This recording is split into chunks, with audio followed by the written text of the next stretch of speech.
C'è anche la moglie di un boss tra i 18 furbetti destinatari del reddito di cittadinanza a Taurianova.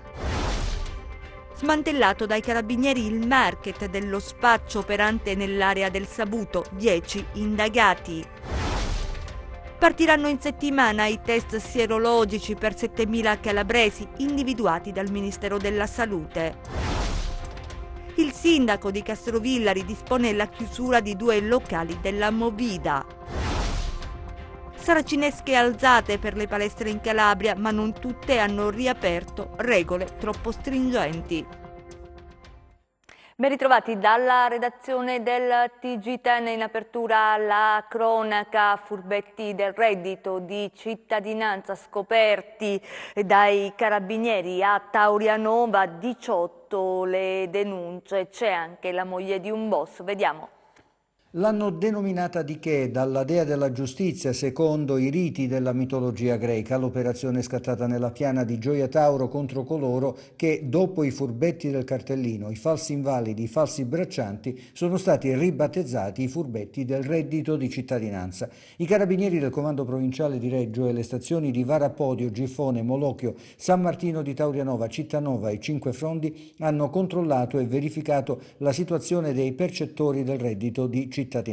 Sono emerse irregolarità a carico di 18 persone con un complessivo danno erariale di 50.000 euro. Nei loro confronti è scattata la segnalazione all'autorità giudiziaria di Palmi e all'INPS, che ha subito interrotto il sussidio. Fin qui si potrebbe pensare ai soliti tentativi di arraffare soldi, e questa verità certo rimane, ma il particolare, anzi i particolari non mancano. Il più clamoroso riguarda una donna che nella documentazione prodotta per ottenere il reddito ha omesso di segnalare che nel nucleo familiare non era presente il marito, un importante boss dell''ndrangheta che si trova detenuto da 6 anni per una condanna definitiva per associazione mafiosa ed è pure sottoposto al 41 bis, insomma non uno qualunque. Anche i rimanenti casi si segnalano per originalità. Ci sono cittadini rumeni che hanno aumentato fittiziamente gli anni della loro residenza in Italia da 2 a 10, oppure 2 coniugi separati da tempo. L'uomo si è visto bocciare più volte la richiesta perché inserito formalmente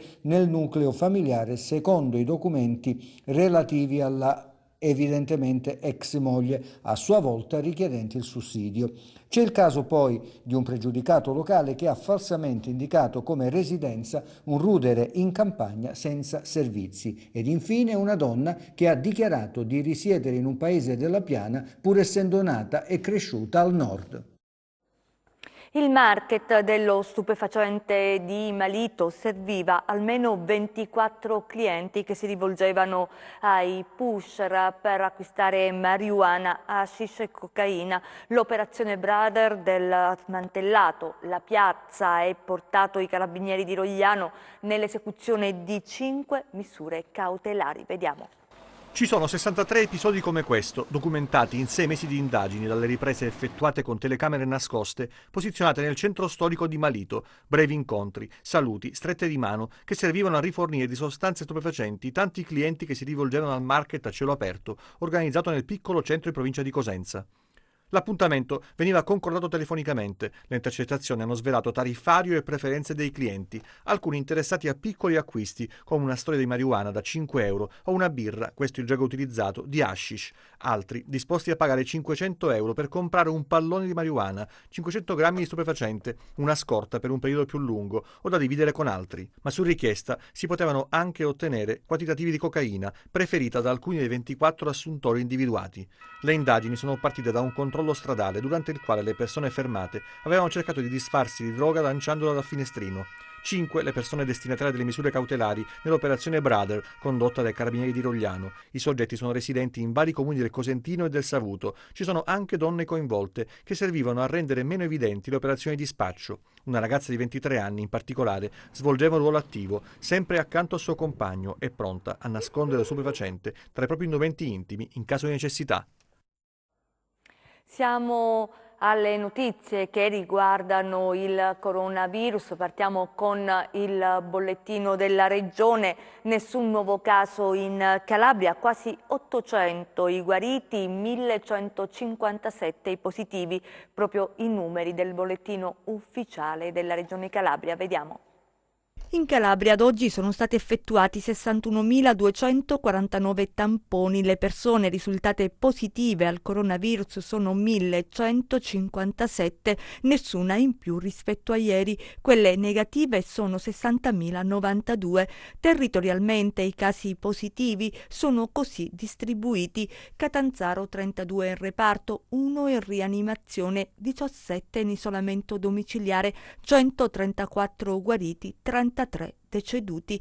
Cosenza 4 in reparto, 152 in isolamento domiciliare, 278 guariti, 34 deceduti. Reggio Calabria 5 in reparto, 34 in isolamento domiciliare, 217 guariti, 18 deceduti.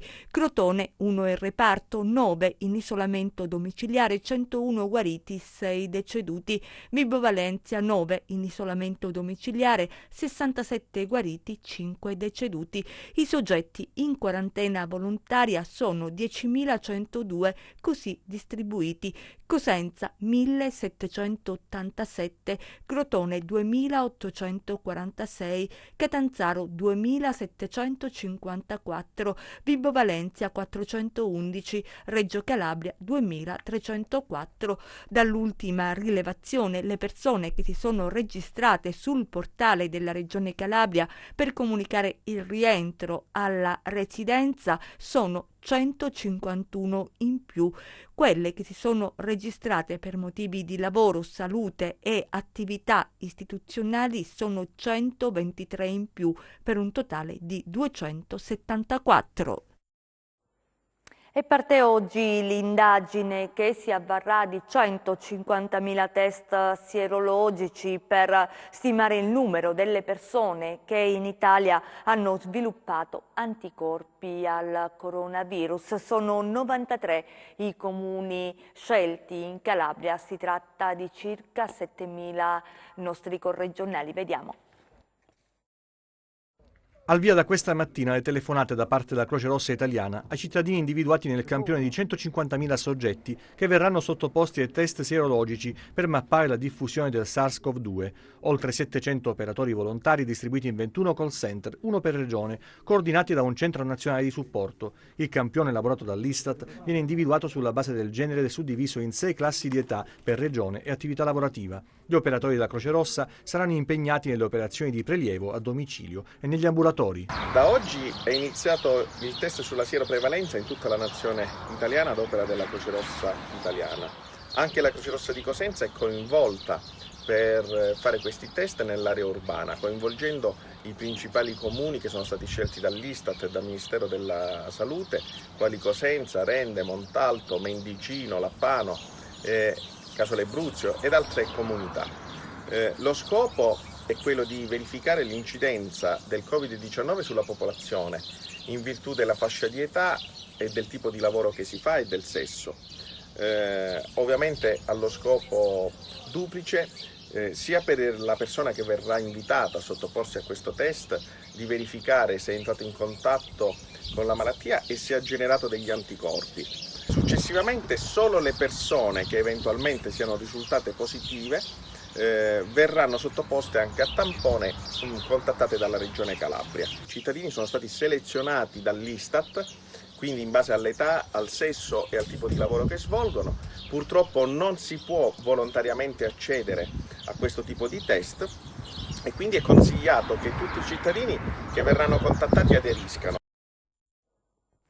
Ci spostiamo a Castrovillari perché nella città del Pollino sta facendo molto discutere un'ordinanza del sindaco, l'ordinanza anti-Movida, che però i consiglieri di minoranza definiscono restrittiva. Vediamo. A Castrovillari il sindaco è preoccupato. Le strade vuote del lockdown hanno lasciato il posto alla movida giovani vicino ad alcuni locali senza il distanziamento sociale ed allora ecco dal municipio arriva il provvedimento anti-assembramenti e coprifuoco dopo le 21:30. Ho emesso un'ordinanza perché evidentemente la fase 2 non è iniziata nel modo come qualcuno l'aveva pensata.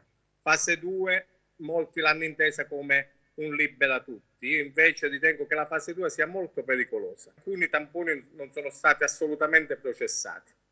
In secondo luogo perché non solo non sono stati processati quelli, ma qui nel nord della Calabria, in un territorio abbastanza vasto, per una settimana non si sono fatti più tamponi perché il personale di supporto rivendicava giustamente dei diritti che non erano stati riconosciuti e quindi non li hanno fatti. Per 7 giorni, che è il periodo più pericoloso, quello dell'inizio della fase 2, noi non sappiamo che cosa è successo. Li hanno ripresi sabato mattina. Sabato mattina hanno fatto tamponi anche nella mia città, più persone, e tra questi a 2 ragazzi di cui uno di 21 anni. Sapete che cosa vuol dire? Oggi parlo con più serenità perché ho avuto il risultato intorno alle 11 ed erano tutti e 2 negativi. Un ragazzo di 21 anni, senza le restrizioni e il distanziamento che è obbligatorio e che non sta osservando, credetemi, quasi nessuno, non siamo più nella fase 1. I contatti sono numerosissimi, i rientri ci sono stati e sono stati tanti, ahimè. Un eventuale positivo senza le misure di prevenzione rischia di contagiare un'intera città. E allora io preferisco rinunciare a 2 settimane, perché la mia ordinanza è valida fino al 7 giugno, di, come dire, non rinunciare perché le mie norme, se poi le leggete, evitano solo ed esclusivamente gli assembramenti, poi consentono le altre attività. E gli assembramenti sono soprattutto quelli dei giovani infra 18enni che utilizzano qualunque spazio, qualunque angolo, qualunque anfratto per fare, come dire, riunioni. Io dico, se non si va a scuola, dove sarebbe possibile il controllo, a maggior ragione queste non sono vacanze anticipate da poter svolgere all'interno della nostra comunità, del nostro territorio in ogni dove. E i genitori devono fare i genitori, ad iniziare dal sottoscritto, perché ho anch'io un figlio di 14 anni. Ci spostiamo a Cosenza perché rimane chiuso il mercato di via Asmara. Protestano gli ambulanti che non vogliono spostarsi nella zona dell'Arenella. Vediamo. Lo storico mercato di via Asmara a Cosenza è ancora chiuso. Dopo lo stop imposto dall'emergenza Covid-19, gli ambulanti sono ancora fermi. Il mercato di via Asmara pare sia inagibile. Per questo si pensa di riaprire un nuovo mercatino ortofrutticolo nel cuore del centro storico. Scelta però che non piace agli ambulanti, che questa mattina hanno inscenato un sit-in davanti Palazzo dei Bruzzi. È stato chiuso per l'emergenza Covid e al momento non ce lo vogliono riaprire più perché ci vogliono spostare all'Arenella. Luogo non consono per un mercatino di produttori locali, innanzitutto perché siamo in tanti, come potete vedere qua siamo tantissimi produttori, quindi il posto è piccolo e ristretto, mezzi di una certa dimensione non ci possono arrivare. Abbiamo fatto un pochettino un sondaggio tra i clienti che venivano lì, ma non tutti sono propensi a recarsi in quel luogo per poter venire a fare acquisti. Quindi la nostra protesta qual è? La nostra richiesta è di trovare un altro luogo un pochettino più ampio, più idoneo a quello che noi andiamo a fare e non un luogo dislocato dove nessuno ci può raggiungere. E anche chi da anni compra frutta e verdura qui in via Asmara dai produttori locali chiede la riapertura del mercato. A parte che la gente ha bisogno di questi mercatini dove i prezzi sono anche inferiori, chiaro? Poi c'è un altro motivo, questi sono mercati all'aperto dove non c'è la possibilità del contagio, basta regolare, non avere quei grandi flussi che qua generalmente non ci sono mai, quelli chiusi sono i pericolosi, per cui dico perché non viene aperto, qual è l'interesse a tenerlo chiuso? Caro sindaco, cara giunta, per favore muovetevi, e dovete muovervi perché la città ha bisogno di ritornare alla normalità, è chiaro? E adesso ci occupiamo del caso degli assistenti civici, tante le polemiche a partire dal Viminale, vediamo. Dovranno controllare il distanziamento sociale sulle spiagge e sorvegliare la movida nelle città, ma gli assistenti civici sono già un caso. La decisione assunta sui cosiddetti assistenti civici, senza la preventiva consultazione del Ministero dell'Interno, non dovrà comportare compiti aggiuntivi per le prefetture e per le forze di polizia. Lo sottolineano fonti del Viminale, di cui è titolare Luciana Lamorgese, mentre prosegue la polemica e dopo che il ministro per gli affari regionali Francesco Boccia ha precisato che gli assistenti civici sono volontari e non sono delle ronde. L'operazione non convince il Movimento 5 Stelle, che la definisce una fuga in avanti. Nel primo weekend post-lockdown 1321 i denunciati in Italia, con un picco domenica, e 238.000 i controllati, pochi i trasgressori, lo 0,5%. Dopo oltre 2 mesi di stop forzato per l'emergenza coronavirus, da oggi possono riaprire palestre, piscine e centri sportivi. Molte strutture però rimangono ancora chiuse. Nel prossimo servizio vediamo qual è la situazione a Catanzaro in alcune palestre che hanno deciso di riprendere l'attività. Vediamo. Da oggi riaprono palestre, piscine e centri sportivi dopo oltre 2 mesi di stop forzato a causa dell'emergenza coronavirus. Bisogna però rispettare i protocolli previsti dalle linee guida per l'allenamento in sicurezza di clienti e istruttori, ad iniziare dal distanziamento. Qui siamo a Catanzaro, niente più corsie affollate, code per utilizzare gli attrezzi o chiacchiere negli spogliatoi. Abbiamo riaperto con tutte le precauzioni del caso. Abbiamo sia la misurazione della febbre all'entrata, tutto ciò per quanto riguarda l'igienizzare è a disposizione degli atleti e stiamo mantenendo le distanze di sicurezza di 2 metri. La prima cosa, abbiamo sanificato la struttura nei giorni scorsi, le macchine, tutto quello che è, disponendo pure dei cartelli per le distanze di sicurezza sia all'interno della sala che all'interno degli spogliatoi e della struttura stessa. Negli spogliatoi, i nostri spogliatoi sono abbastanza grandi e comunque con la distanza che ci è stata raccomandata possiamo tenere un massimo di 8 persone per spogliatoio, mantenendo ovviamente la distanza di 1 metro, mentre nella sala le distanze sono quelle di 2 metri per gli allenamenti. Il settore tuttavia, a causa della prolungata chiusura, è fortemente in crisi. Molte palestre rimangono ancora chiuse e chi ha deciso di riprendere le attività ha dovuto mettere mano al portafogli. Non abbiamo avuto nessun contributo e nessun aiuto da parte degli enti ancora.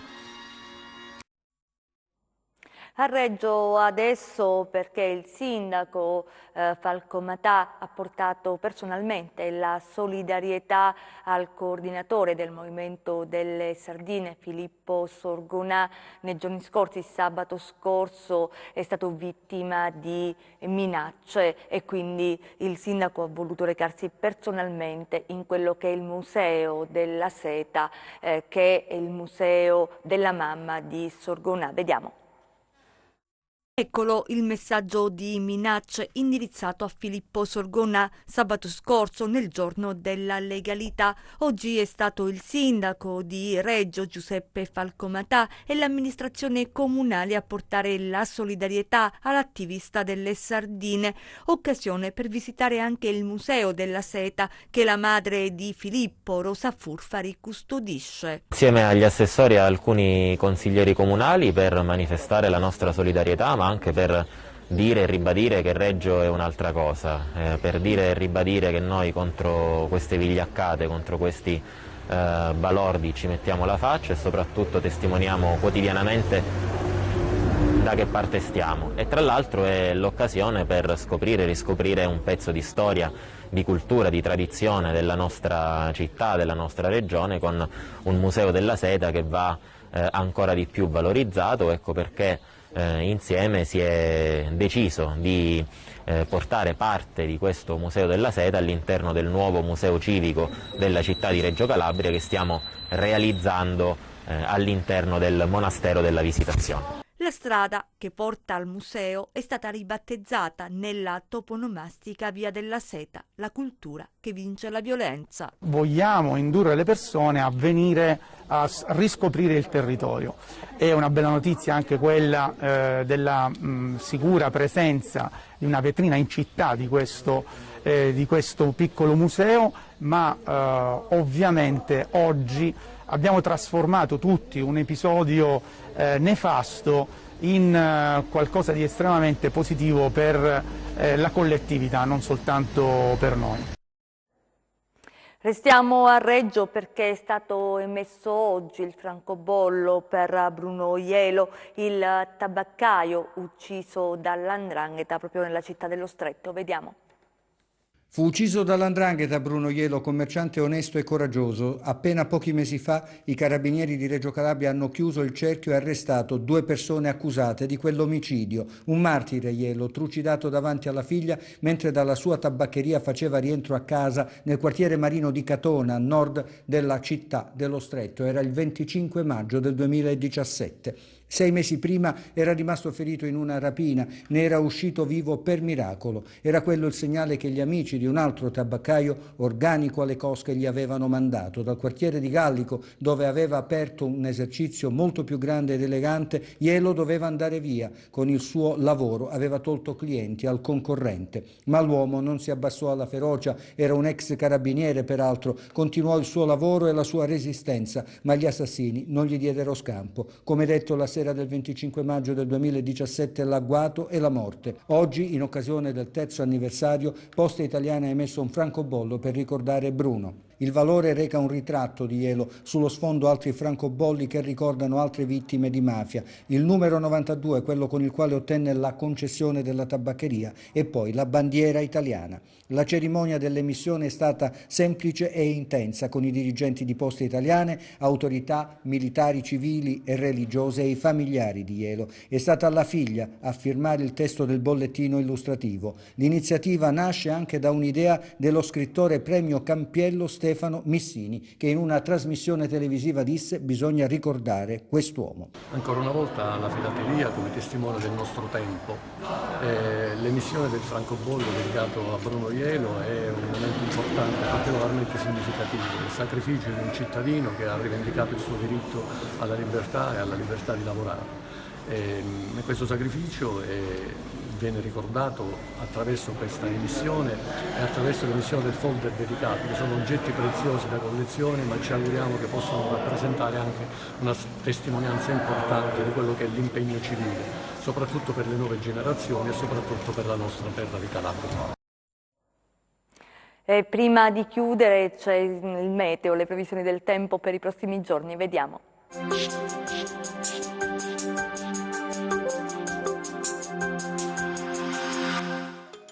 L'alta pressione, che ha garantito tempo stabile e soleggiato nel corso del weekend appena trascorso, sta subendo l'azione di una saccatura che da nord, a partire da martedì, farà affluire sulla Calabria correnti da nord, le quali ci regaleranno una settimana abbastanza fresca, ma con qualche fenomeno instabile. Domani al mattino poco nuvoloso. Durante le ore centrali aumento della nuvolosità sulle aree interne e i versanti ionici. Possibilità di piovaschi sparsi ma in rapido dissolvimento su Pollino, Monti dell'Orso Marso, Sila, con sconfinamenti di tali fenomeni su Crotonese interno e Alto Catanzarese ionico. Brevi piovaschi possibili anche sulle Serre e su Aspromonte. Le temperature subiranno un lieve calo, sempre su valori consoni per il periodo. Domani lo Ionio Crotonese e il basso Ionio Cosentino saranno molto mossi tutti gli altri mari. Tutto ciò in conseguenza di venti che tenderanno a soffiare quasi ovunque da nord con intensità moderata, localmente forti sui bacini crotonesi. Per ulteriori approfondimenti vi rimando al sito www.meteoincalabria.com e alla nostra pagina Facebook Meteo in Calabria. È tutto, ci fermiamo qui, grazie per essere stati con noi, grazie in regia Michele Cava e messi in onda Francesco Camposani e noi vi auguriamo un buon proseguimento.